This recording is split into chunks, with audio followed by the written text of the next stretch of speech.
Welcome, Welcome. friends, Romans, countrymen, to the 5th episode of the Reboot of Footnotes, the show where we take a movie or TV show and we try to fix it as best we can through a series of bullet points. What you're witnessing is the raw creative process. Usually we start with me having already written down what was bad about the film in question. In this case, I haven't written anything down, so we're just going to go through the bad stuff quickly and then get to how we would fix it. All right. So my name is Ezra Block. This is my brother Jacob. Let me ask you a question just to get us started off. Do you like this movie, Indiana Jones and the Temple of Doom? The follow-up to Indiana Jones and the Raiders of the Lost Ark? it wasn't my favorite. The movie which preceded Indiana Jones and The Last Crusade, But it wasn't your least favorite? it was. You dislike this movie more than you dislike The Kingdom of the Crystal Skull. The Kingdom of the Crystal Skull was fun. I guess somebody had to think that. It had ants. There's no part of that movie where I was like, oh yeah, this is a good time. The whole way I was like, Jesus Christ, what are we doing here, man? Look, if you're going to make another Indiana Jones movie, you're going to have to star Harrison Ford, and you're going to have an old Indiana Jones. It is not true at all. Well, also, I heard that George Lucas was instrumental in pressuring Steven Spielberg for the movie to contain aliens. George Lucas was like, let's put aliens in it. And Steven Spielberg was like, and I can't do a Steven Spielberg impression, I haven't heard his voice, but he was like, I don't know, that's a good idea. And then George Lucas was like, so aliens, right?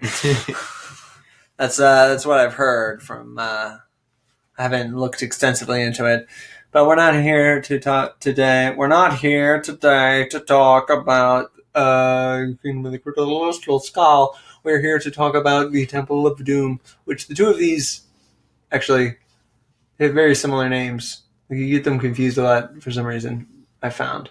Possibly because they're the worst movies of the franchise. But it's like thing followed by adjective. Or no, it's not. Kind of. It's the Kingdom of the Crystal Skull. Yeah, the kingdom and temple are words that get confused a lot. So, for some reason. So, this movie is not very good. It has some, I think, I like it a lot more than The Last Crusade. Because it doesn't have, like, cheesy self-references. It's not like, like, there's no point in this film where they go, like, I mean, the snakes appear in this film, for instance, but they're not like, isn't Indiana Jones afraid of snakes? Like, they have one snake gag, and it's not like super prolonged. Whereas in in The Last Crusade, I feel like there's a million gags where they're like, remember this thing that you like about Indiana Jones? We're bringing that back again. Like the moment where he tries to pull out the pistol, and actually he does that in this film. I take it back. So there's some self-referential humor, even though this film, from what I understand, takes place before the next film. Or the first film. It takes place before Raiders, because this is before World War II. Oh, I suppose it is. Yeah, which is weird. It's like a prequel. Oh, but it's darker. I know what we should have included. Yeah. The crashing line. Oh, oh yeah. A lifeboat? We're not falling, we're crashing! We're not falling, we're crashing. Alright, I'll tell you what. You list off the bad things about this film, and I will try and find the clip. Okay. Just keep talking. It was racist. It was racist. It was racist. And, well, you see, I didn't like the character, the woman. I know nothing else about her. She's just a woman. Oh, Willie Willie, whatever her name was, Willie something. Uh, Her name was Willie Scott. Willie Scott. Those are two boys' names. Willie Scott is unlikable. Why are you using Comic Sans? Because I was like, there's the specific font that I've been using, but what I meant to use is Verdana, obviously, because it is better in every possible way. Yeah. Right.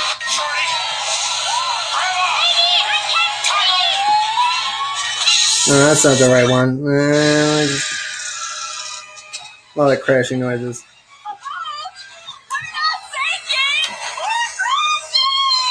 Yeah, there you go. So this is just one of many examples in which that actress is the worst. And from what I understand it, actually, for some reason, I have a lot of knowledge about the directors of these films today. Apparently, George Lucas and Steven Spielberg were both going through I think George Lucas was possibly going through a divorce. Steven Spielberg was going through a rough time with his wife. So there's some misogynistic overtones to some of it. At least that's why a lot of the humor is derived from Willie being awful. Well, racism. I'm just going to write that down.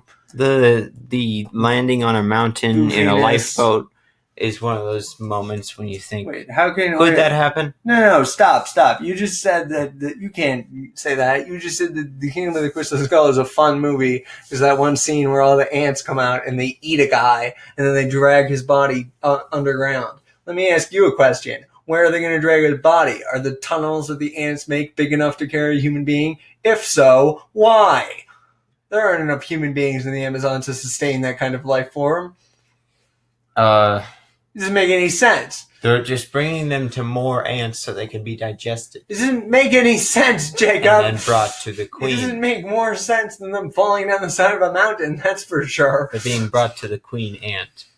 If anything, the mountain thing is way more realistic than anything that happens in Crystal Skull. The point is that we got magnetic dust flying around. I wasn't saying it was hard to believe.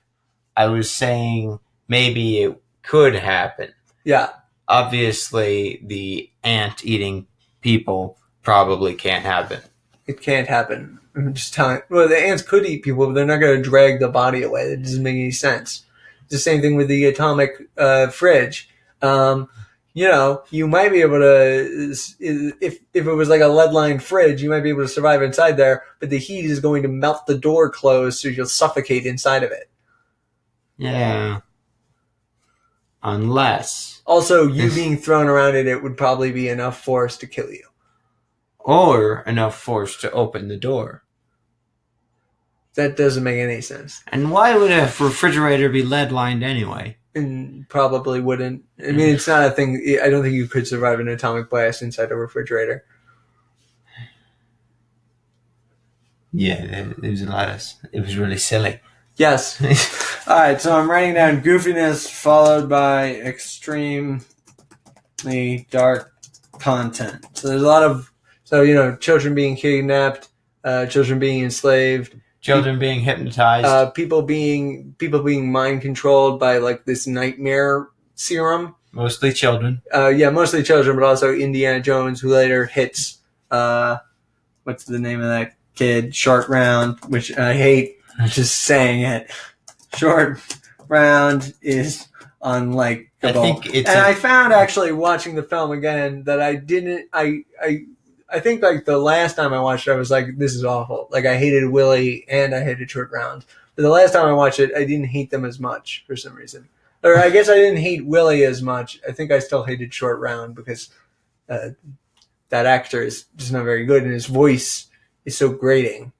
The accent, I don't know if that's actually how he speaks because it's the same exact thing in the Goonies. I guess that's just what Steven Spielberg enjoys. Wait, that's the same actor, isn't it? Yes, it is, and he does the exact same thing in the Goonies, which leads me to the conclusion that I don't know, there might be something wrong with Steven Spielberg. That's all I'm saying. But basically, or that actor is just desperate to be memorable. Yeah, or that actor is actually not very talented, so they just have him speak in the loud, annoying voice because that's like the only thing he's distinguishable about. Who can say? But I'm blaming Steven Spielberg because he was attached to both projects.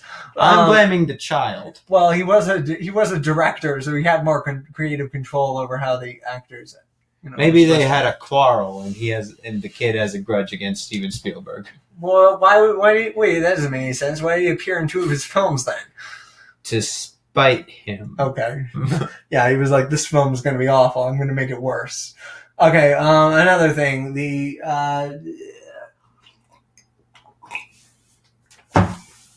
And another thing.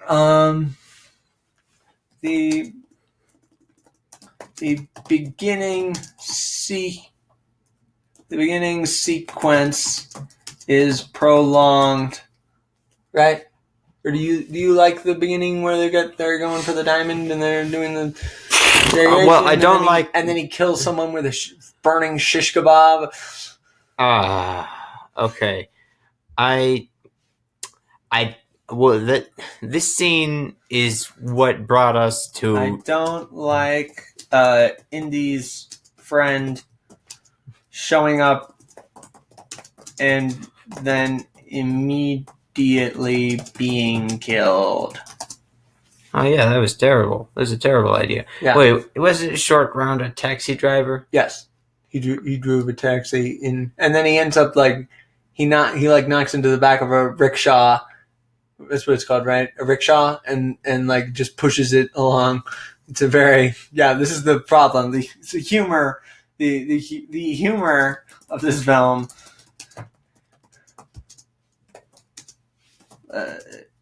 is very childish. Right. The romantic elements feel forced. I'm trying to think of. Oh, absolutely. See, I keep having when the British show up and save all the white people from the evil Indian savages. I was like, that's not but that falls under the category of racism. Nobody understanding how Indian politics work and how the Maharaja works. But that also falls under racism. The whole dinner scene, I guess the dinner scene was bad enough to put it as a separate thing, but it also falls under racism. We can actually just make a subcategory. Here we go. Dinner scene, Prince, Maharaja. Maharaja? Yeah, I'm not gonna. The Prince. Fake voodoo doll, which here's an important thing to note. So voodoo dolls aren't part of voodoo. They're part of European mythology, like European witchcraft. What's the word for that? Pagan beliefs. They're part of European paganism. Yeah. So they're not part of voodoo. They're also not part of Indian culture either. So it's really these are colonialized Indians. So they're mixed with European lore. British coming to the rescue. Oh, okay. What else? Yeah, that was a bit. Actually, you know what? If there's anything I like in this film, it's Indiana Jones becoming possessed by a god at the end of the film, where he goes, "You betrayed Shiva. You betrayed Shiva."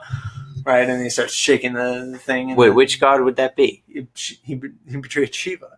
He was being possessed by Shiva, I think. Well, then why would he say you betrayed Shiva? It's like how in Stacy's mom, he goes, "Stacy, can't you see you're just not the girl for me? I know it might be wrong, but I'm in love with Stacy's mom." He's talking to Stacy, but then he refers to her mom in the third person. So Shiva is impersonating Indiana Stacy's Jones. mom.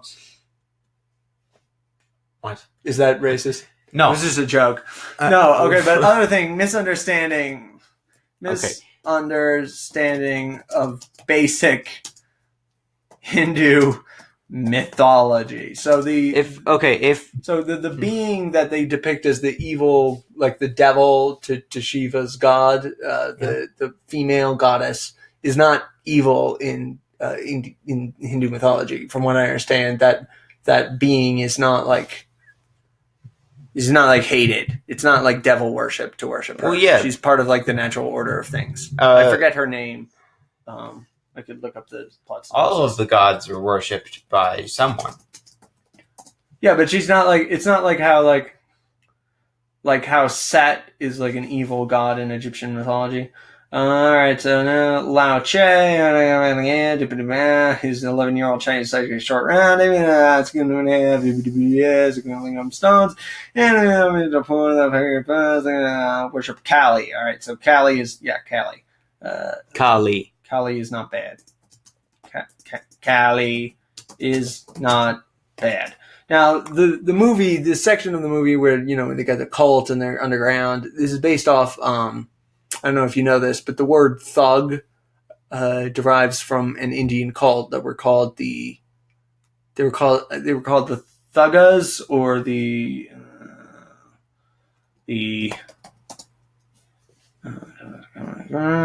Indian cult Thuggy. Yeah, so they were based off the Indian cult Thuggy, who were professional robbers and murderers, is what the movie is taking a lot of inspiration from.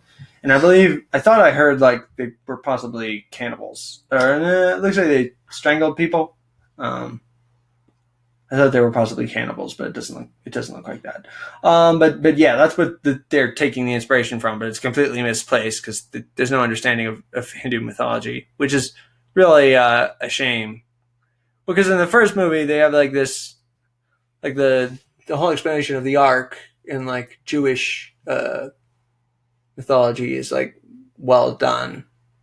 Not so much for the second movie at all. So that's disappointing. Is there anything else, or are we ready to start like getting down to business, cracking our knuckles, and talking about how we'd make the plot better? So you said you liked the time Indiana Jones was possessed by that Shiva. Yeah, Shiva. Although if it was me, I would have one of the other characters possessed by Shiva. I would have like Willie gets possessed by Shiva, and she goes, "You betrayed Shiva," or whatever is possessing him in that moment. What if they're both possessed by gods? No, that doesn't. They're possessed by, and they have to fight each other. It's turning into an episode of like.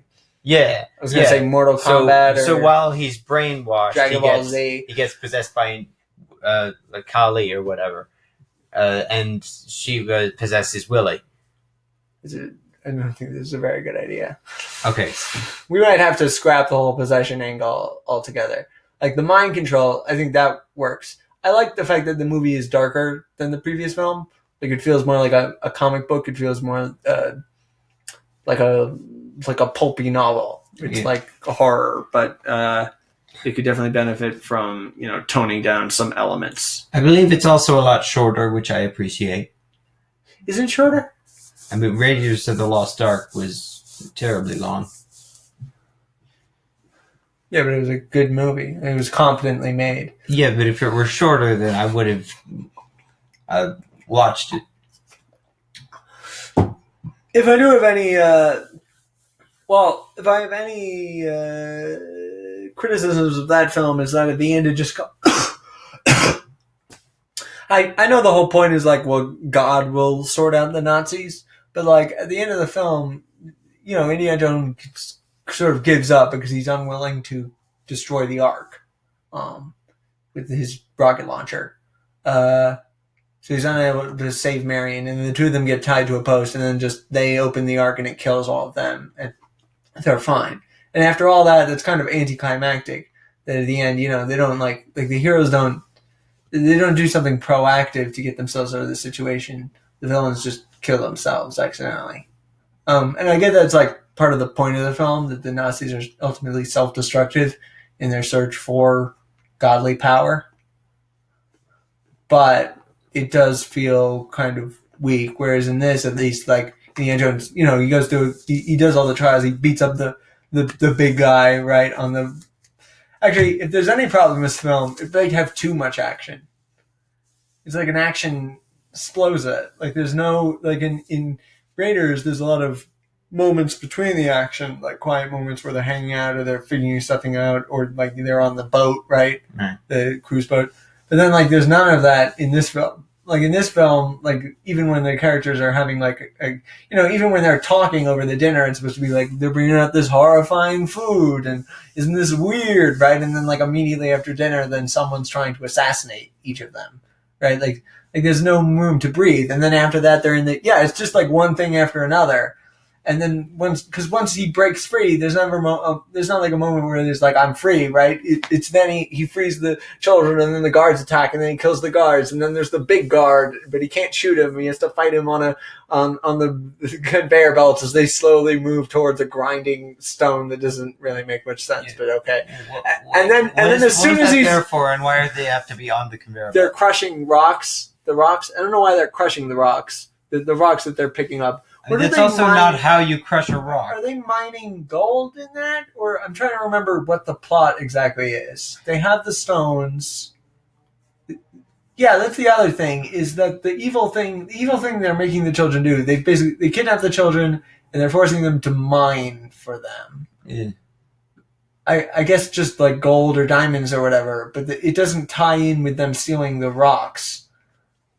Like, them stealing the rocks doesn't give them the magical power to reach into people's chests and pull out their hearts, or give them the magical power to mind control people. Those are things they already had. Or to make rocks really hot. That's the power of the stones. They just stole the stones, I guess because the stones were, like, protecting the children, kind of?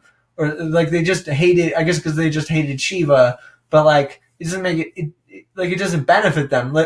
Wait, like at the end, the guy's so the rocks are Shiva related relics, or I think the stones, according to what like the one I think he's a fakir says to Indiana Jones, he's like I think a guy like Shiva gave those stones to a human being when the human being like went up the mountain to meet with him.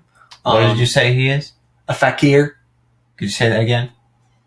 I believe that's how it's pronounced. I might be incorrect. If I am, I apologize, but I believe it's fakir, which is an Indian sort of like a mystical wise man, or the equivalent of. And I believe it's supposed to be that they're able to like sit in one place and not eat for like multiple weeks. I don't know if it's directly related to Hinduism or some other form of belief, but yeah, I believe that's what the old man is. If he's not just like, I guess, the town leader. But the movie has this, but like the head priest is like, you can drop the stones, we'll retrieve them. So they clearly want the stones, but I'm not sure they ever explain. It's not like it doesn't seem that they get their power from the stones, or that their plan revolves around needing the stones. Well, then why did Indiana Jones take them? He wanted to take them back to the village because, like, without the stones, all their crops were drying up. There's another thing. Most of the time, he's just trying to get relics to put them in museums. Now he's in this episode. Yeah. I was gonna say episode. In this movie, he's actually trying to return it to the people it belongs to, which is different than like him stealing some old relic that belonged to a bunch of native people. That's nice, but it's sort of inconsistent with his character. Well, but the things never end up in the museum, because in Raiders, the Ark doesn't like end up in the Natural History Museum. The U.S. government takes it and they put it in Area 51, for observation. And then we find out in Kingdom of the Crystal Skull, it's been there for like 20 years, and presumably just sitting in a crate. Well, yeah, that's the same for every crate. Same as the alien. Yeah, the aliens. Yeah, right, and the aliens never get back to the museum, or nothing that's in the alien spaceship gets back to a museum. Once the interdimensional beings wake up from their, they all resonate into one being and they return from whence they came, or whatever it was that happened in that film. None of the stuff ever gets back to the museum. It's the exact same with the Holy Grail. That Grail doesn't go back into the museum. It falls down a gorge and disappears into the earth. Well, that's because no one person could truly own it without you're not being supposed to cross the intoxicated seal with with it. Don't cross the seal. Do not. Yeah. Cross the seal. Right. So I guess just by chance that happened, because that's how the magic works. Cross the seal, it'll no matter what. All right, so end up outside. The plot feels contrived, and the stones don't seem significant to the other threads. Oh yeah, in the plot. and I'm pretty sure the rocks fall down the river. Yeah, they fall out of the bag because they burn through the bag, and then the guy falls down. Yeah, but they will be retrieved, Dr. Jones, and then he brings them back to the village where they belong to. Yeah. So the British aren't all that bad. Yeah, they're the good guys in this film. Yeah. Should they be the bad guys? All right, we wrote down what's bad about it. Let's write down how we would fix it. So, okay, so the first thing, so Willie Scott is unlikable. So, if it's a prequel, then they can't really have Marion show up. If she did show up, she would be a younger character because they talk about her. She went on adventures with Indiana Jones previously, but that was like 20 years before Raiders, I believe, because she's like 40 around Raiders, and she got apparently, she spent a bunch of time, I think, with her father, like going around the world trying to find the Ark, basically, and then she spent some time with Indiana Jones. She's 40 in Raiders? Maybe not. She's like 30, I think, and she was like a teenager, and he kind of took advantage of her, and it's part of the antagonism that's in their relationship. But like, what? You weren't paying attention in that movie? She was 30 in Raiders. She was like 30 or 40. Yeah, they knew each other from like a long time ago. Who was like a teenager? Like 10 or 15. She acted like a teenager. She was like a teenager. She was like 16, 17, 18 when the two of them, I think, hooked up. Okay. Is what they talk about. So she was not like in her 20s. I think he's older than her. And Raiders took place after the war. Raiders took place during World War II. Okay. The two of them, were like the two of them worked together, like I think like 10 or 15 years before that. So it would be, that point would be before Temple of Doom, unless we changed the time when Temple of Doom happened. Right. But if we did, we would probably have to cast a different person for Marion. And 70 years later... No, the Crystal Skull takes place in the 60s. It does? Yeah. Oh. It's only like 20 years after, because it takes place after the Roswell event, and at some point in the 60s. I think it's like 65, 64. Okay, so... It's not that much. Okay, so Raiders of the Lost Ark was made... There's actually more time since the first Indiana Jones film and Crystal Skull than I think there was in universe. That might not be true. I'd have to look up the actual dates. But the point is, it's not that, it actually isn't that big of a time lapse. But the point that I'm trying to get to is that we can't put Marion in this film, probably. Okay. Unless we cast a different actress, and then she'd be a teenager, and that would be kind of uncomfortable, probably. Yeah, I mean, we So we're going to have a different female lead for this film. It being a prequel, unless we set it after World War II, and then she can totally be with him, and they can be having adventures in India. Now, could this be a celebrity from the 30s? Oh, like Indiana Jones teams up with Amelia Earhart to solve mysteries in in India. Yeah. Something like that? Yeah. We could do that. They don't really do that in Raiders, where it's like Indiana Jones meets this historical figure from the 1940s. I'm trying to think if they do that in the other films. Like they show Hitler in the third film. Right. But I think he's the only, like... He signs Jones's book. Yeah, he signs the book, yep. What a great film. Just top-notch performances from Hitler. No, I'm just... Yeah, I don't... Not everyone can pull off that role. Yeah, I don't think that's actually happened. We could look up, like, famous... When did Amelia Earhart... It's probably not going to be Amelia Earhart, but when did she disappear? Amelia Earhart... It was during World War II, if I remember correctly, because... The newest thing is that she disappeared 1937. So yeah, she could totally be having adventures in India. It wouldn't actually make sense in history because I'm pretty sure Amelia Earhart never visited India. I mean, she might have visited. She China. never met Indiana Jones either. Well, yeah, this is like what's happening is that this is turning into a different kind of film if we're doing that. I think it's already a different kind of film. That's the point in this show. All right, so do we want it to be like Amelia Earhart, or is it going to be like Marilyn Monroe? I think she was in the 50s, Marilyn Monroe.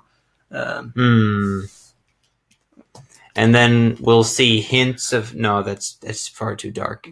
Oh, of her like wanting to commit suicide? Yes, in the 1950s and 60s. So it can't be Marilyn Monroe. Yeah, it could be Amelia Earhart, or we could like look up women from the 1930s, famous women from the 1930s. If I could remember, I believe Mary Curie was an adult. I don't think Mary Curie is going to be in the jungle with. You don't think she could be helpful to Indiana Jones? I don't think so. Famous women from the 1930s. I don't think. Well, she might be helpful, but maybe not in the Indian jungle. Is all I'm saying. I'm not really getting any.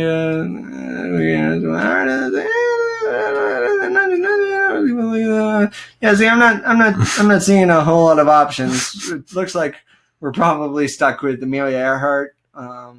Yeah, it seems like the most mainstream character we can think of. Yeah, but I'm not sure about this whole Amelia Earhart shows up in the jungle with Indiana Jones. I'm just imagining like Indiana Jones, he's in the jungle, right? He's going to get the stones. He walks through like a portion of the jungle, stops, there's a plane crashed through like a large tree, and Amelia Earhart is just like, "What's up, Jonesy?" Right? Or however she speaks. I don't know.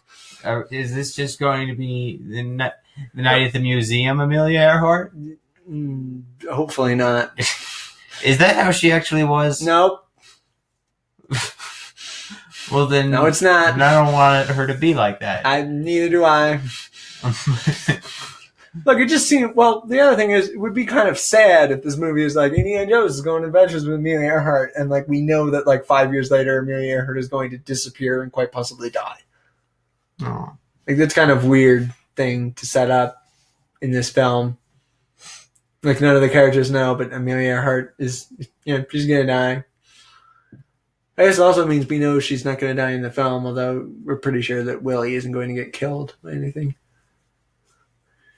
All right, let's.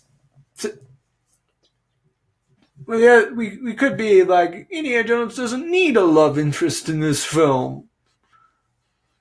I mean, that's kind of what we tried in the Kingdom of the Crystal Skull. Right, so we have to do something different. Right. Yeah, but nobody remembers that episode. What if there were 2 love interests? That's the other I was thinking, like, what if Amelia Earhart is in the jungle with Indiana Jones and another woman? I'm not sure that's a very good idea either. Let's establish. So, okay, the first things first. How's the movie going to start? Well, this was bound to come at some point. Is it going to start in China with the whole long chase sequence? No, it should start in India because that's where it takes place. Okay, so what, in like Delhi or something? He's like talking to some Indian crime lord or something? All right. Oh, okay, so then the woman that's with him should be an Indian woman. Yeah. Yeah, it shouldn't be a white woman who happens to be in India. It should be that there's so first what famous scene, Indian women from the 1930s do you know? All right, you know what? I've had just about enough of. All right, Indian mythical objects. Let's establish what the mythical object is going to be that he's actually is involved in this film. All right, so we got the Shield of Shamba. All right, we got those. The Shield of Shamba sounds good. Yeah. Yeah. It doesn't say what it does. I'm sure if we read it. Okay, Shamba was the son of Krishna. Yeah. Okay, so he was cursed with leprosy. All right. Right. What does it say about his shield? I'm not getting anything. Well, there's the destruction of Yadava. I know one of these. I know that there's like a bow that there's like a bow that appears in. Let me look. There's like a bow and arrow, and it like when it shoots an arrow, it's like a giant weapon. It's like thousands of arrows or something. All right, so anthropomorphic depiction of a divine weapon in Hindu art. There's some partial arena. Unconquerable weapon of Lord Shiva. All right, so it doesn't say what it is, but that could be a good idea. Horsewhip, which looks like a crooked stick, and is a typical attribute of Anyanar Krishna. The rod of Brahma, capable of nullifying the effects of any divine weapon, no matter how destructive. So it's like an anti-weapon. The Staff of Death is a special and lethal club used by the god Yama, or the god Nakara, or Hell in Hindu mythology. All right. Once it was the ultimate weapon. Once fired, it would kill anybody before it, no matter what boons he had to protect himself. Boons. Yeah. So that sounds pretty, like, if we're going to go the whole like death cult route with like hellish imagery and like weird occultism, that seems like the best object to be involved. They're trying to get this staff, which causes it just like incinerates people, it like turns them to dust. And we barely have to alter the chant. Instead he goes Kaladanda. Yeah. All right, so that seems like a good one. Wait, actually, the god Yama, or god of Nakara, or hell in Hindu mythology. Or to the realm of hell. Okay, so the word, so the concept of the god, and also it seems like the word hell are like similar. So like the god is kind of hell. Right. It's like a weird, it's like how Tartarus is like a living being in Greek mythology, I think. Yeah. I never got that.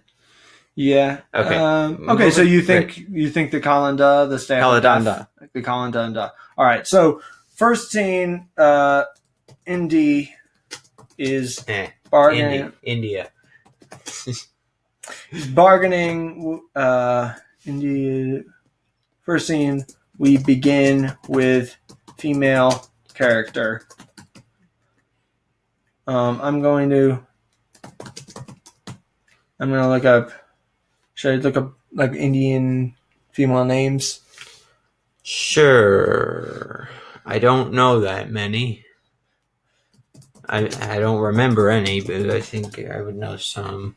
I'm imagining that the woman that goes with him is somehow involved with the she's involved, like maybe she's like the pet sort of the he keeps her, this crime lord guy. She's like kidnapped she's the by ethnic him. dancer.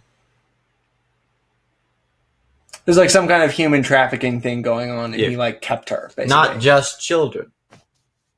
Well, the crime lord isn't going to be the guy trying to get the death staff. Oh, right. This is a different thing. This is the start. Okay. Although I do think what would be cool is so like instead of the crime lord disappearing, instead of him disappearing in the first act, he can be hunting them through the film. So he's like a secondary antagonist to the death cult who's trying to get the Kalandanda.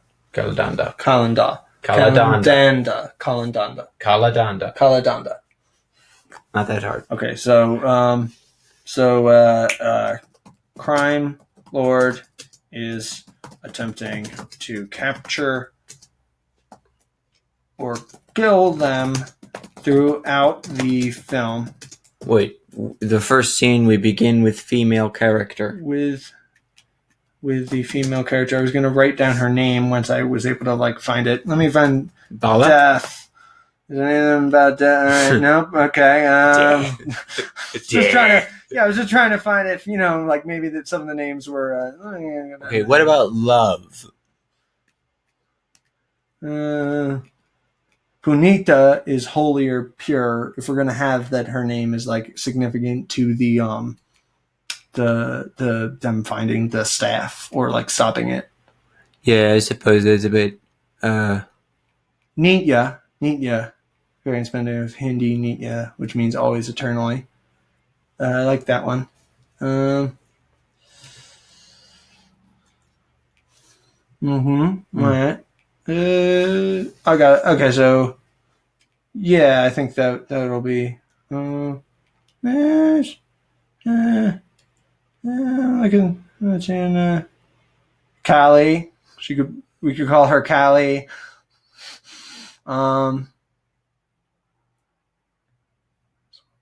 Okay, I'm gonna go with Nita.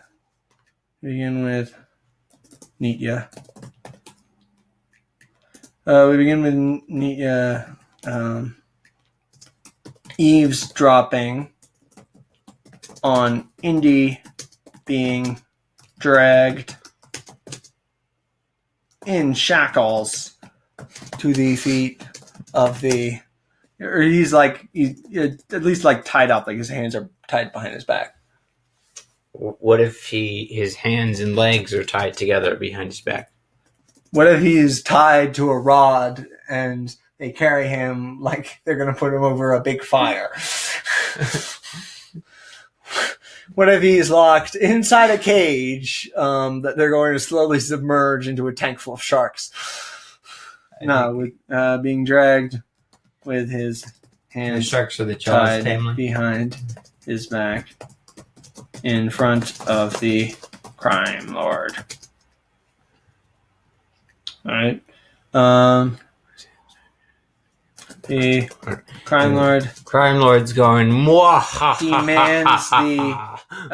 demands the codes to the nuclear missiles. the sapphire which Indy promised him.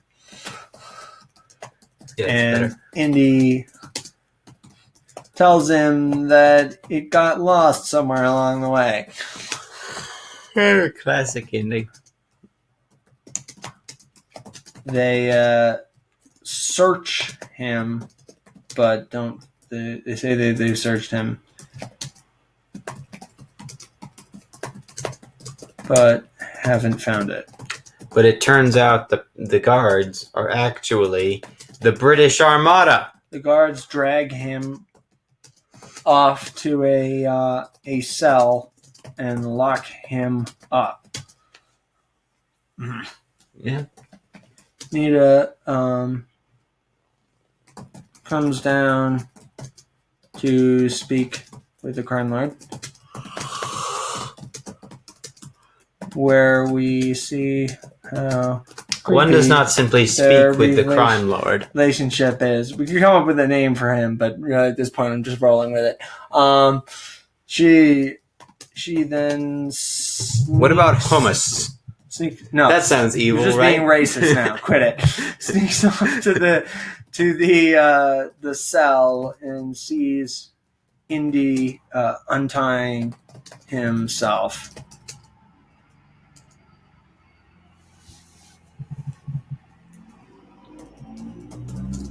She waits for him to notice her and tells him to give her the sapphire, or she will set the guards on him. Wait. He tells her he doesn't have it, and she calls his bluff. Wait, how? He removes. Imagine like he's got something like innocuous, and then he like he's got, I don't know, like the sapphire is like concealed as something else on him. So he does have the sapphire. He does have the sapphire, yes. And he's just lying so he could subtly get out of it. Yeah, so he somehow. could sneak out once he was in the cell. Why doesn't he just not get caught? It's too late for that. Well, then why did he plan ahead to conceal the sapphire? Look, he just figured, he probably found it and he knew he wasn't going to give it to this guy. So he hid it somewhere on his person just in case he got like captured. Also, it's his bargaining chip because otherwise they would kill him. Right. I mean, they probably would have killed him if he lied, and then they found out that he lied. Yeah. Yeah. So it isn't his bargaining chip. Yeah, it is his bargaining chip because if he just gives it to them, then they're gonna kill him. If he pretends like he's lost it, then they're gonna keep him and torture him until he tells them where he's left it. But good old Indy, he's going to sneak out of the cell himself. Risks there. Yeah, he knows he's been in this situation before multiple times. I'm imagining. We don't know that for sure yet, but you know. Well, we do because we watched the previous film. Then like he removes something innocuous from his person, revealing the sapphire, and she reaches through the bars to get it. He grabs her hand and pulls, and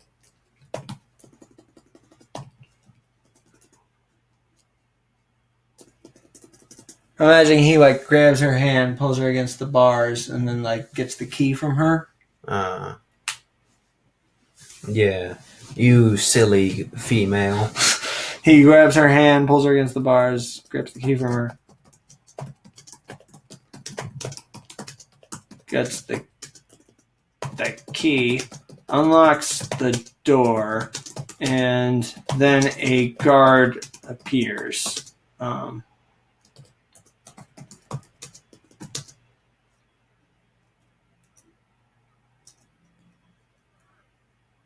Indy pulls her into the cell as the bullets start flying.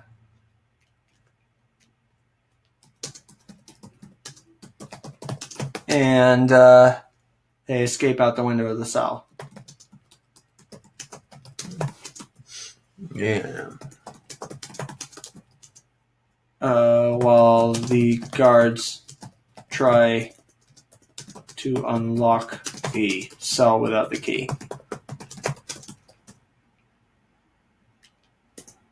Try to unlock the cell without the key? Yeah, they I guess try and break down the door. Because they can't shoot them through the bars. Yeah. I'm imagining the bars are like too thick or whatever. Like they're too closely aligned. And how large is the window?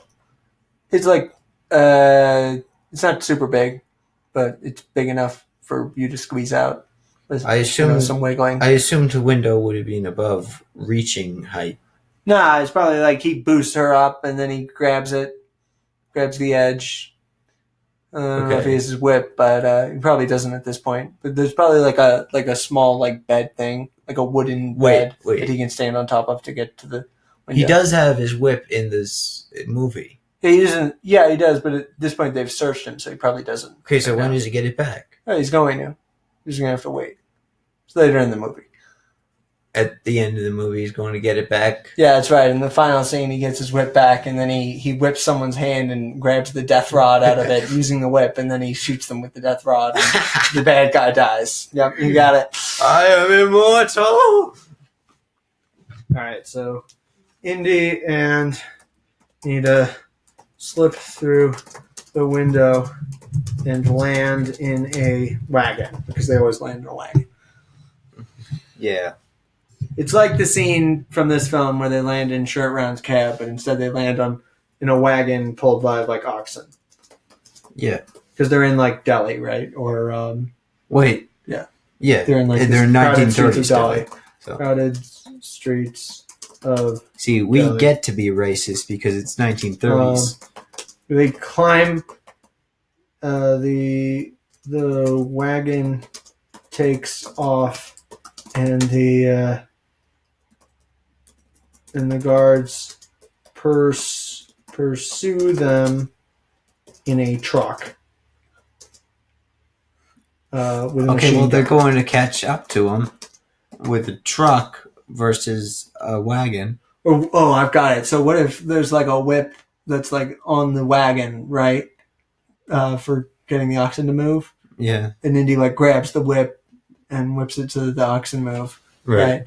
And then so And he also whips the machine gun out of his hands. no, they're not close enough for that yet. And then he whips a hole in the tire. Yep, you got it. Okay, so it whips the oxen into going faster, then dives off the.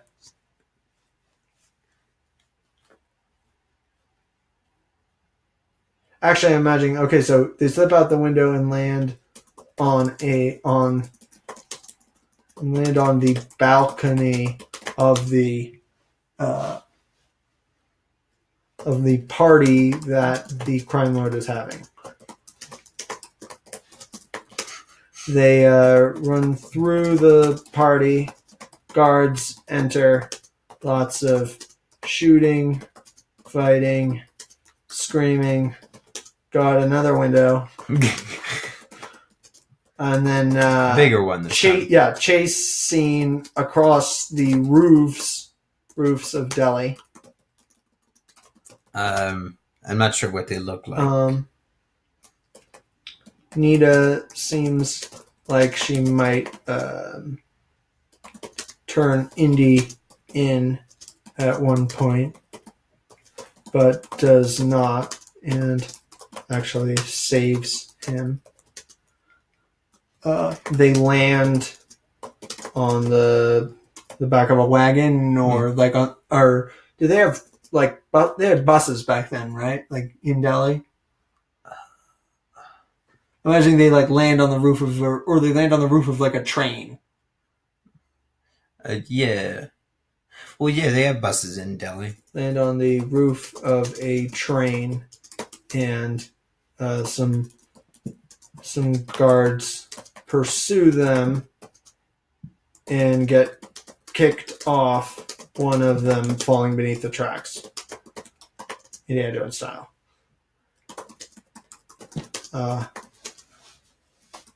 They ride the train into the jungle.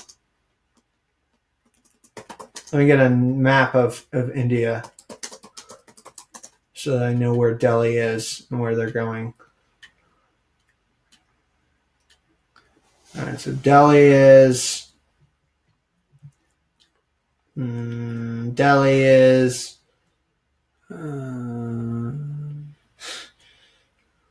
God damn it. I'm looking. Yeah, I'm not seeing it either. Is it me? Okay, so I think that was an Indian. All right, so New Delhi. New Delhi is there. But where's Old Delhi? Yeah, where's Old Delhi? The place formerly Bombay turned into Delhi, right? Bombay? I thought it used to be called Bombay, then it was called Delhi. I guess I don't know. I thought it was a different place. Delhi. Right. All right. All right, so it's in the northern region. Okay. So they're going. First of all, so they're going southeast. I apologize for misspelling Delhi. Done. Okay. So they take the train southeast. They ride the train into a more rural area, eating with some of the other people riding on the top of the train. And that's a thing people do. Yeah, I'm not sure if it's a thing people did back then, but we can change it if we can. If we're making this film, we can change it can be that they slip down into the train and eat with the people inside. Depending on the historical accuracy, sit on the tops of trains. Yeah, because they can't afford to ride inside the train, and it's too risky to sneak onto the train. Yeah, but this is an Indiana Jones film.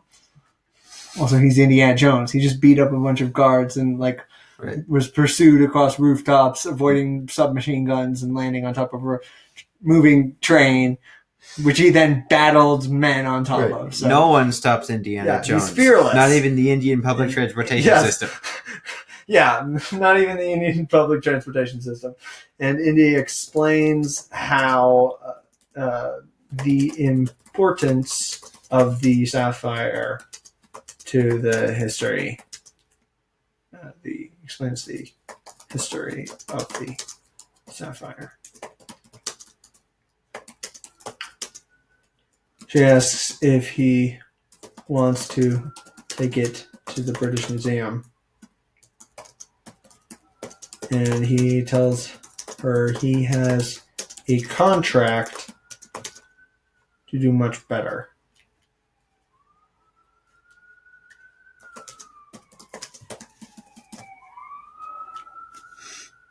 She tells him that she will help him get out of the country.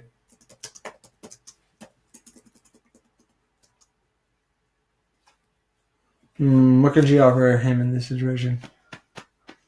You have to strike a deal where it's like she wants some of the money of the selling of the sapphire, but he has to help her escape. But I'm trying to figure out. Yeah, I get out of it? Yeah, I guess she could turn him in to the British authorities. I mean, he could just... Because he can't sell it if Britain claims it to be theirs, and he can't... If they claim that it belongs to the colony, which belongs to them, then he can't sell it to someone in America. I mean, he could... He'll still get money from selling the sapphire, even though he has to share. Or she could steal it from him and then, threaten to throw it off the train if he doesn't help her escape. I feel like this is becoming a bad person. Who, Indy? No, not Nita. Yeah. No, she's a desperate person. Okay. She's going to get better as the stakes increase and they have to act more heroic to save the country from the death rod. Okay, that's fair. Okay, that's fair. Yeah. Plus, it's not much more manipulative than Marion was when she was trying to get something out of Indiana Jones in the first film. At first, before the Nazis came in, and then she decides she doesn't want to. I don't like manipulative people. Well, yeah, but that's it's Indiana Jones #1. Just look at the third film. Everyone's manipulating people. Yeah. The Austrian woman, she's just manipulating Indy. I think Indy manipulates someone else at one point. There's a lot of manipulation. The British guy is manipulating. Yeah, Indy. at least she's being she's manipulating people for self-preservation. Yeah. If she doesn't leave the country, she's going to be killed by this guy. Yeah. Yeah. I mean, the crime lord probably isn't going to go all around India to find this one lady of the night. He has a lot of power. Okay, she tells him that. But why does she care? Why does he tells care? him that she won't give him the. Well, he also wants the sapphire. You've got to remember. He also wants the sapphire. She won't give him the sapphire unless he. It's a matter of pride at this point because Indiana Jones crashed his party and beat up his guards, so he's got to find him and teach him a lesson, or he loses all of his cred on the street, and then people won't pay their protection money, and that's a. I mean, he's still threatening. Yeah, I know. Well, yeah, but his reputation. Yeah. People will try to overthrow him. He helps her escape the country and gives her part of the. He initially resists, but comes to agree with the condition that she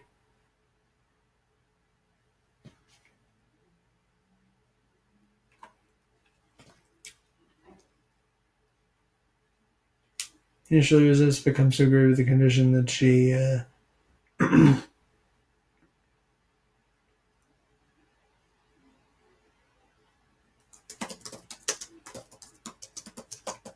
and doesn't get any ideas.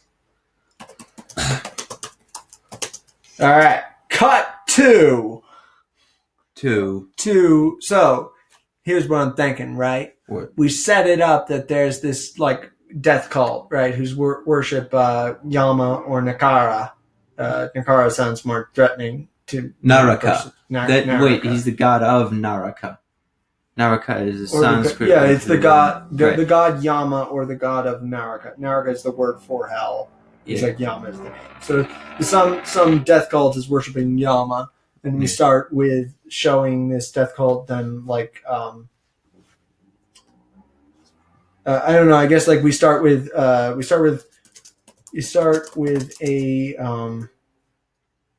I'm imagining So we start with the rod, right? Right. The what's it called? The Kaladanda. Kaladanda. So the Kaladanda is sitting in a glass case or something. Glass case? Or in a temple somewhere. Sure. Some isolated temple, and then there's a bunch of people, or I don't want to say monks. Is this a modernized temple, or is it abandoned? It's a very. I was imagining there are people at this temple. Right. And then they all get murdered as these people come in to steal the rod. Okay. So it's an occupied temple.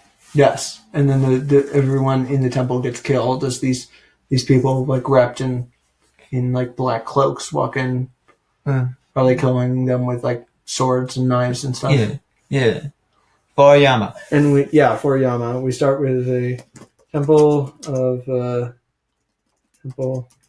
the people there get killed by the devotees of Yama, who then steal the rod, and we see our antagonist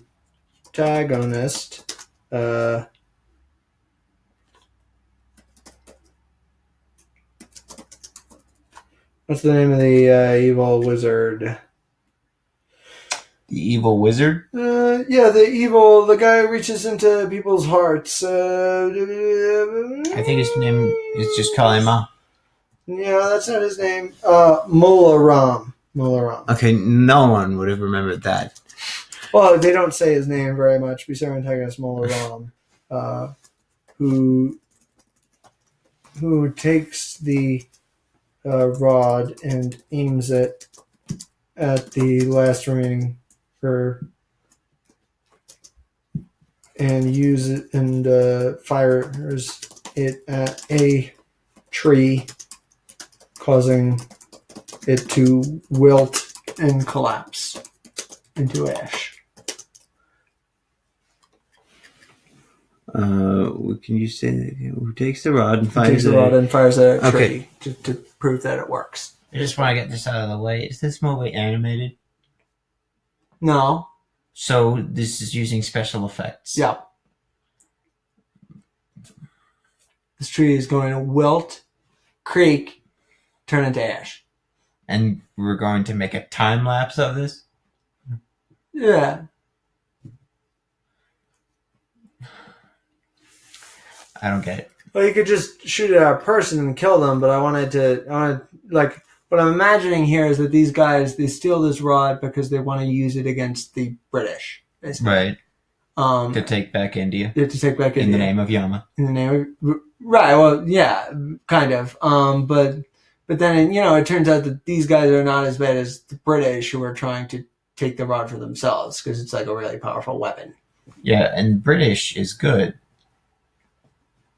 Yeah, and the British guys turn out to be, again, evil. So Indy steals the rod back from them, and I don't know, presumably breaks it or escapes with it or something. Oh, nothing can break the Noadanda. Well, they never said that the rod was indestructible, just that it destroyed things, or destroyed people specifically. But the reason why I didn't want him to shoot it at a person, if we shoot it at a person, then that's simple. We just see that, and then their whole, you can put makeup on, and then they die. And what if he stands at the top of the temple and starts a forest fire? Yeah, that's not what the rod does. I'm imagining it shoots a beam of concentrated air, and then when that touches a person, their body just either combusts or withers away. It's like a hell weapon.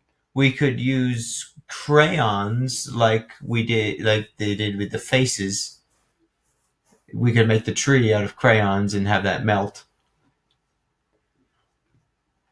Tree melting would be a little weird. It could be that it just sets things on fire. But I don't know, skin doesn't melt either. Causing it to will. It takes the rod. He takes the rod, and as some British officers arrive on the scene, he kills them all at once with one swing of the rod. And we see their bodies like collapse.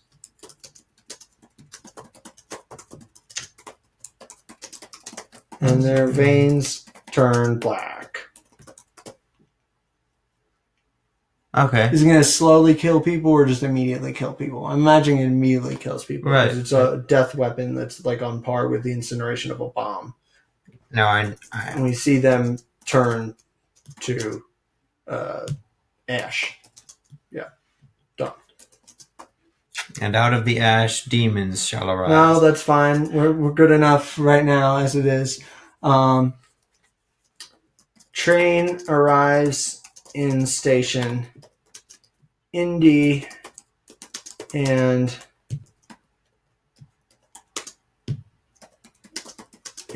are cornered by men in black coats, who then take them to a car where they meet with an MI6 agent. Okay. Who wants to consult with I was thinking of Indy's. the Imagine army. the British recruit. I guess he could just be. Yeah, it can just be like, this is Colonel such and such. Yeah. Whatever his name is in the film. And Colonel British Clink? Army. Does it say it said his name? I think at one point, but maybe it's not in the Colonel Click. Did you say Clink? Clink? All right, there's Colonel Clink, who tells Indy about the situation with the staff and the what's the name of the and Mola and his men taking out an entire barracks. Okay. It has to be a really serious situation where they've seen that it does actually work. Right. They're a lot faster moving now that they have a magical staff blessed by a god. Well, I'm imagining they took the thing during the night, then they walked, a couple of hours to the nearest barracks, murdered everybody who was there. Somebody found out, I'm imagining someone escaped the barracks with the story of what the rod does, basically. Somebody saw. Or we could have it that somebody was at the temple who saw and they communicated that message. Okay. The point is, when somebody went to the barracks, they found a bunch of uniforms with ash in them, basically. Yeah. Everyone there was just wiped out.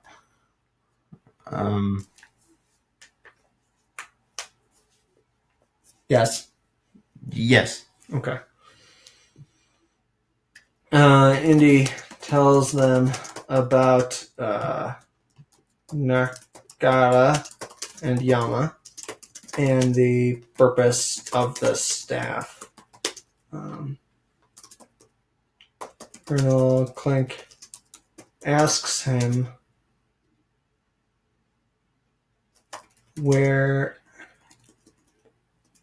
tells him they're sending a team to retrieve it, but could use his help getting past Mola. Mola? Yeah. Yeah. I'm imagining if he knows what the staff does and if he knows any way to prevent it, then they want him to come with them. Well, he doesn't. He doesn't? No.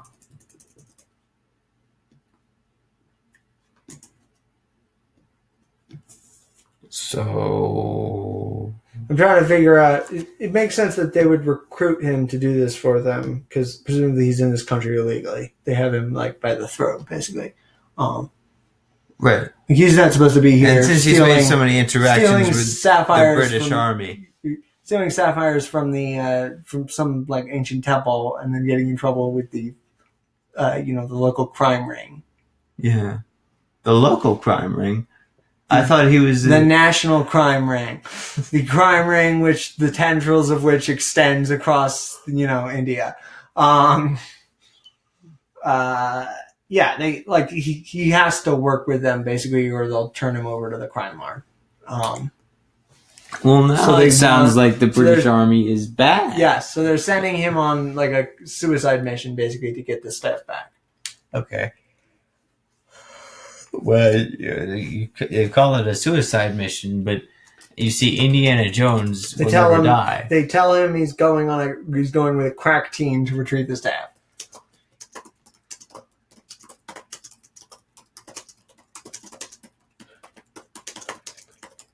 And Indy pretends that Natia is an invaluable assistant who must accompany him.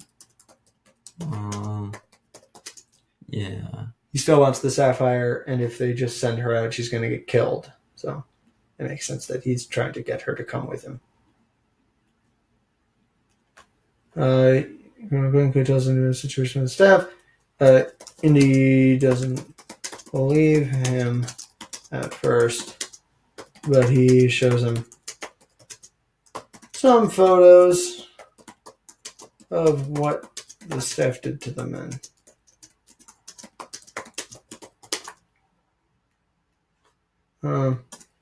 We get introduced to the other archaeologists and military specialists involved in besieging Mola's sanctuary and getting the staff. Okay, so what's the plan now?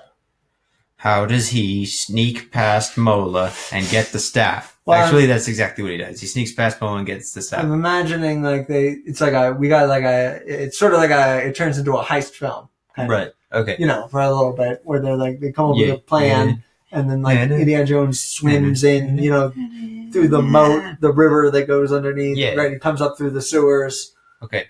But then beats up guards through the basement. Right. Just before he gets the staff, he's surrounded by the cult. And then he gets possessed by Shiva.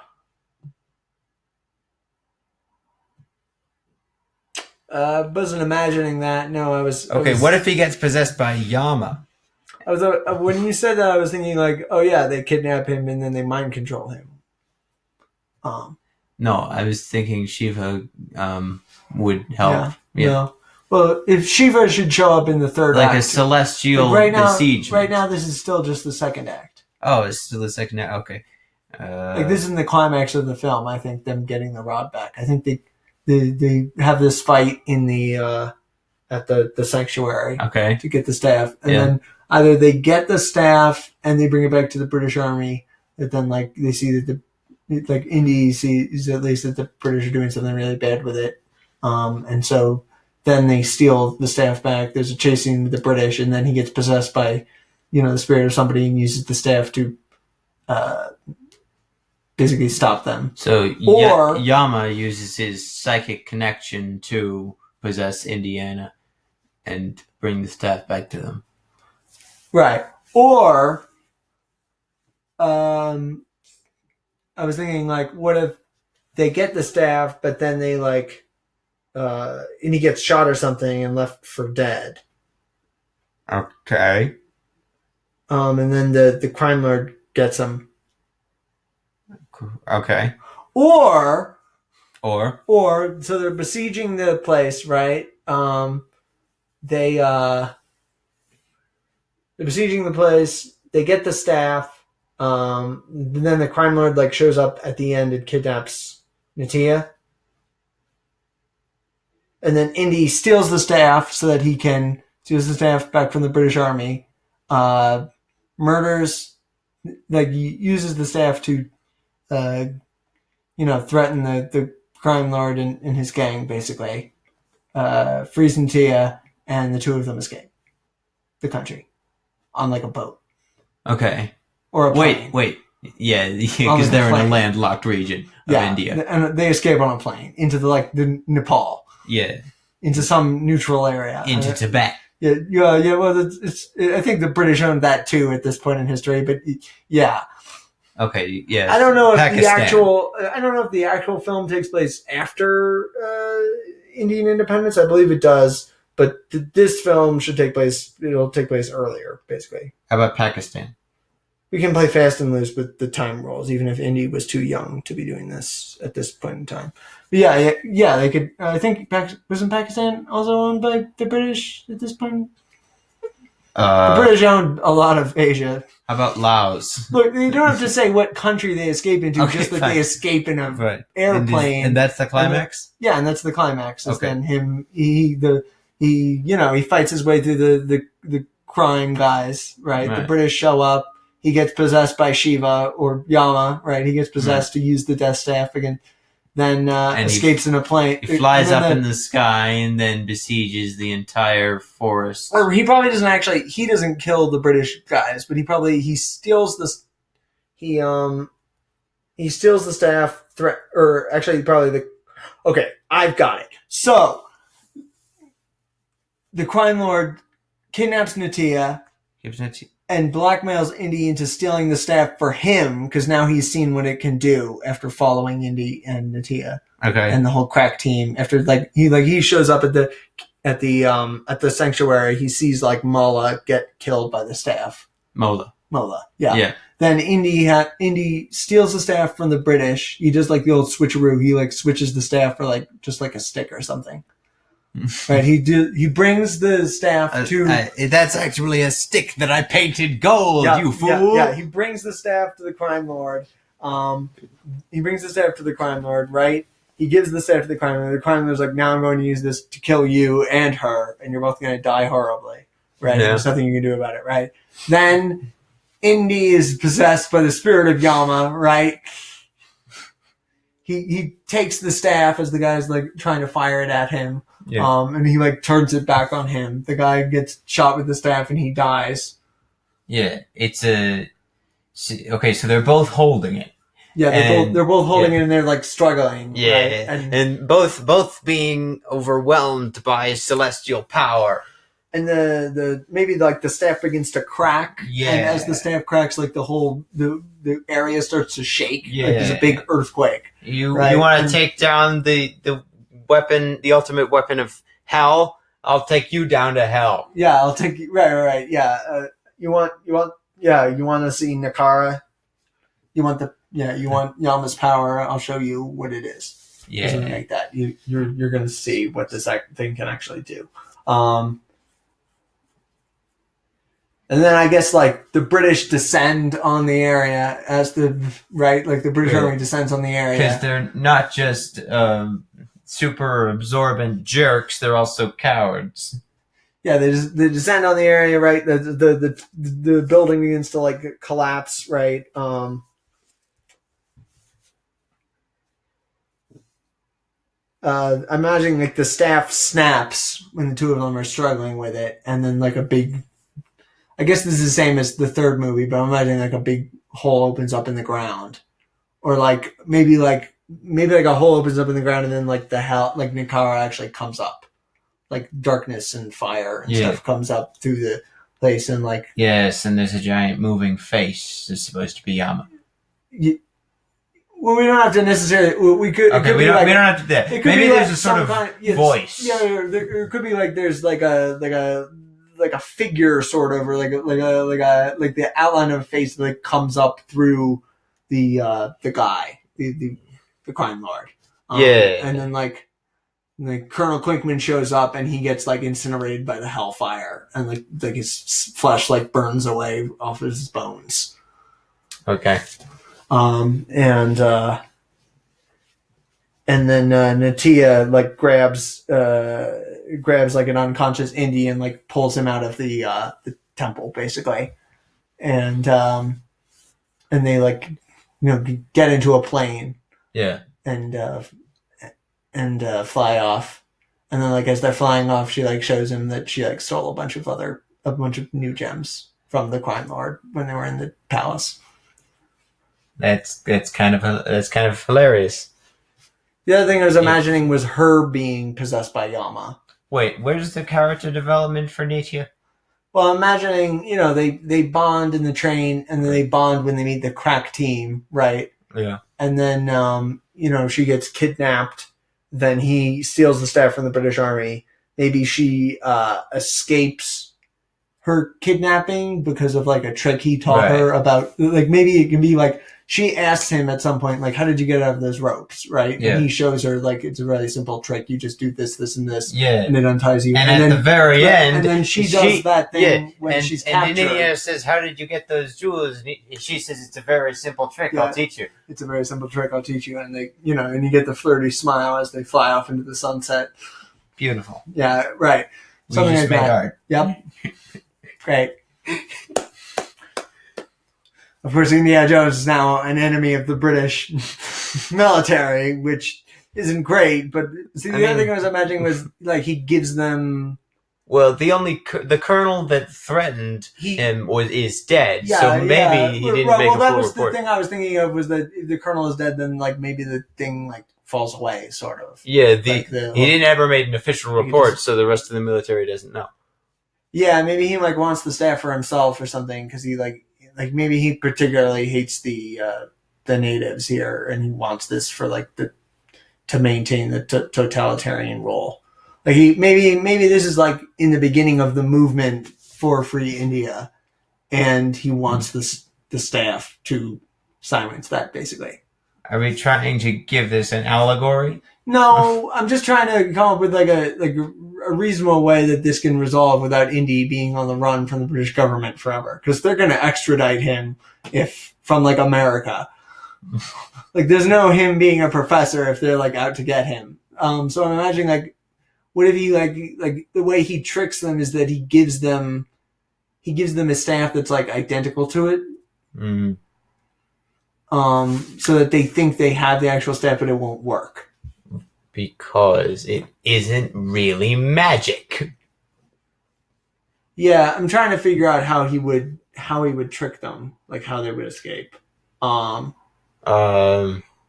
maybe that's what Natia does. Oh, like we have a fight scene in the at the place where the crime lord is meeting them. Natia like swaps the staves basically. Right. And then like they and then her and him escape, and then she shows them she has the actual staff once they're flying away. Okay, I was trying to imagine. Okay, so there's Indiana and there's Nitya and there's Colonel Clank in a room, and he says, "We have you surrounded," and he says, "Give me the staff." Yeah, so and he gives the staff. And and then Indy thinks it's the actual staff. Right. He gives the staff because she like swapped them in like the chaos of them fighting. Right. So then the staff doesn't snap. They're fighting with it, and it like goes off and hits like the wall, and the wall begins to like crumble and fall apart, and it hits like the pillars of the roof are falling apart, the whole building's falling apart, and then like they fight, and maybe the guy has like. Maybe the crime lord has like he's gonna poison them with cobras. Like I'm imagining like poisonous, like venomous Indian snakes. He has like a bunch of them, and he's like, "I'm gonna take care of you real good." Venomous Indian snakes. I know there are some at least. There are some venomous Indian snakes, or maybe he's gonna feed them to there are like also constricting snakes. Yeah, maybe there's a constricting snake around. Oh, I've got it. Okay, so right, so Natia uses the trick he taught her earlier to escape, right? Yeah. Indiana Jones shows up. He gives the staffs to save Natia. They take Indiana Jones. They like hang him upside down. A giant like python comes out and starts wrapping itself around Indiana. She shows up with the death staff and uses it to start like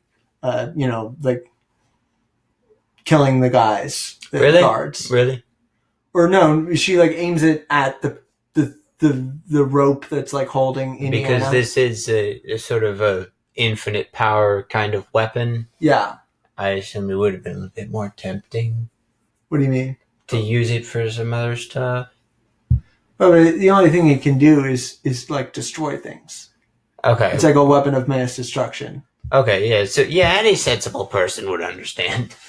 It isn't to sort of mind control. Well, it make everyone crazy thing. Well, it could be that she first uses it to like free Indy, and then like the guards start coming at her, and she sees the crime lord, and she she frees him.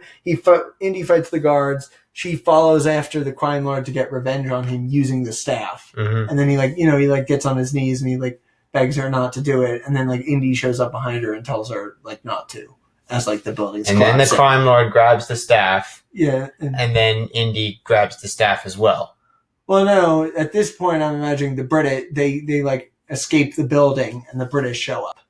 Okay. And the British probably actually like shoot the crime lord. Okay.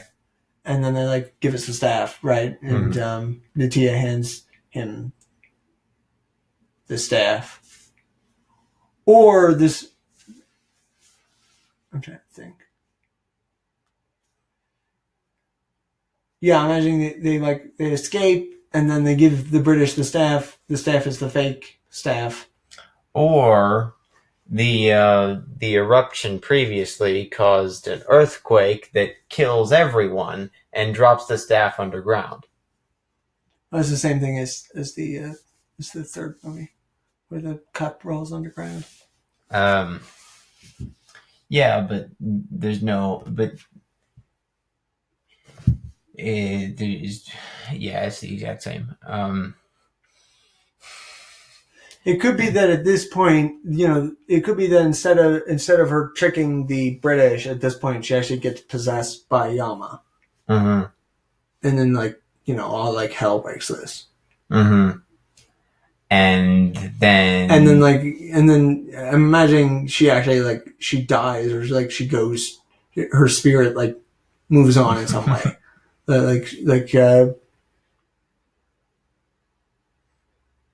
Imagine she's freed from this mortal coil. And there's storms and there's a giant storm and there's a pillar of hellfire or whatever. The sun gets blocked out and then the British get super, they get super scared off.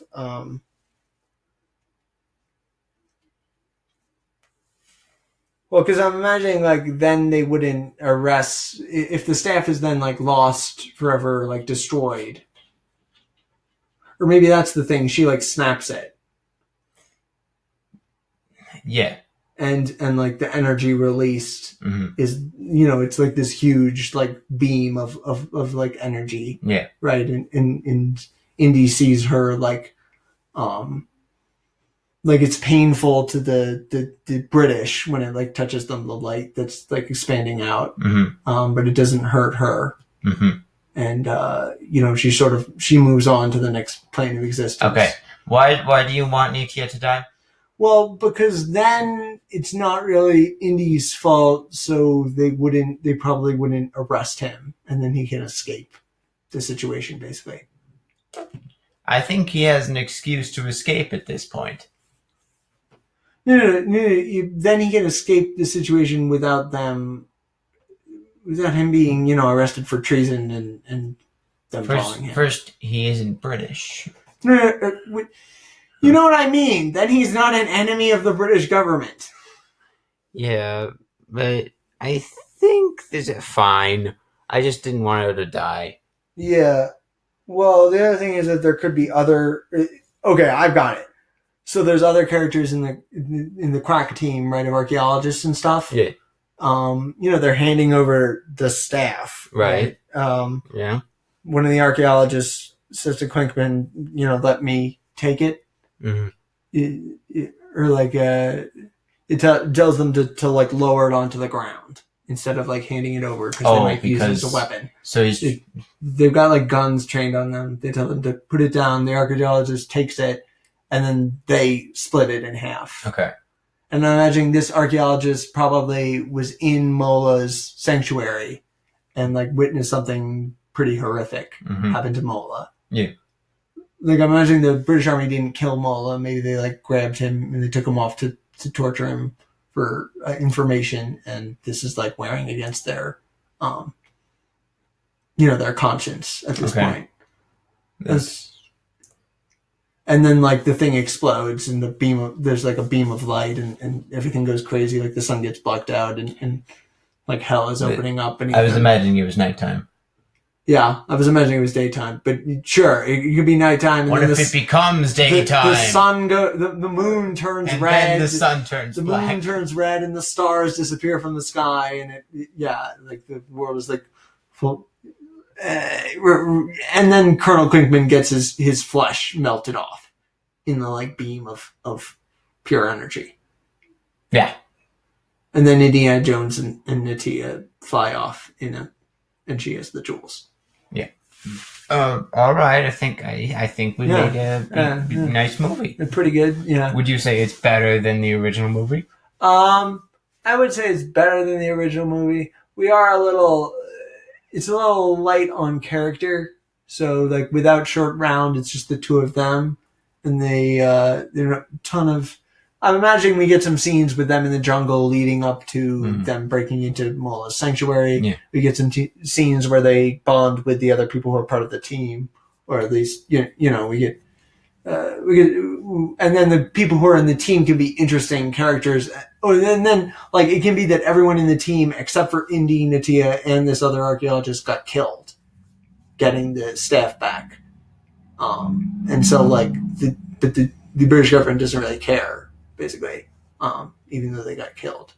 Okay. So that can be as well part of it that they've reached this point where the archaeologist feels like isolated, like they're like survivor's guilt, and they don't trust the government anymore. They dislike Colonel Quinkman specifically for him sending them in there, and then what they actually were there to accomplish. Like it can be that they thought they were there just to protect, innocent bystanders, because all those people who got killed in the temple. Mola doesn't care about bystanders. He's an extremist. He's going to use it for destruction, and he's going to kill a lot of people who just get in the way. But then they find out that that Colonel Quinkman is planning on using the staff himself. So then that can be like, you can have three main characters sort of, and then the third one is this archaeologist who gets, or sort of like a supporting character at least, who gets, introduced halfway through. But we don't need to talk about them right now. Yes, yeah, I think and then that would be if we were expanding the script. We didn't write down everything, but we got a pretty good having that recording. We got a pretty good idea of the series of events and how things would happen, the character development. I'm sure the actual, the story of how the Calendanda.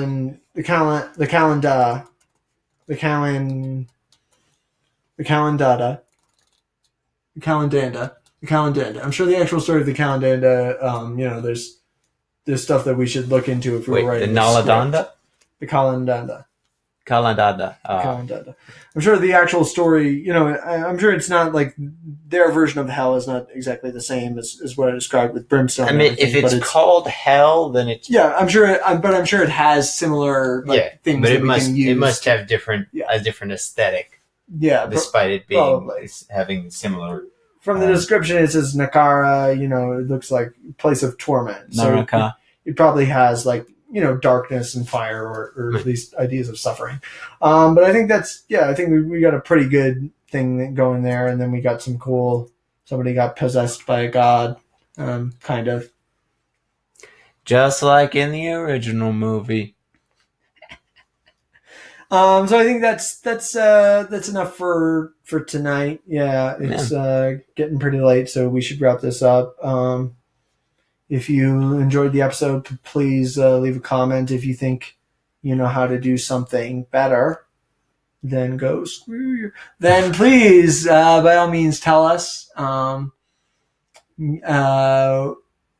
We really like doing this podcast. If you have any suggestions for the next, what we're planning to do next is probably Korra, you think? Yeah, Avatar: Legend of Korra. Yeah, I wouldn't call it that, but sure. Avatar: Legend to of specify. That's right. The Avatar: The Legend of Korra. Avatar: The Last Airbender in parentheses. The Legend of Korra. No, that isn't what. Avatar: The Last Airbender: Legend of Korra. No. Avatar: The point The is Last that Airbender. Ellipses. And then in all lowercase, the Legend of Korra ?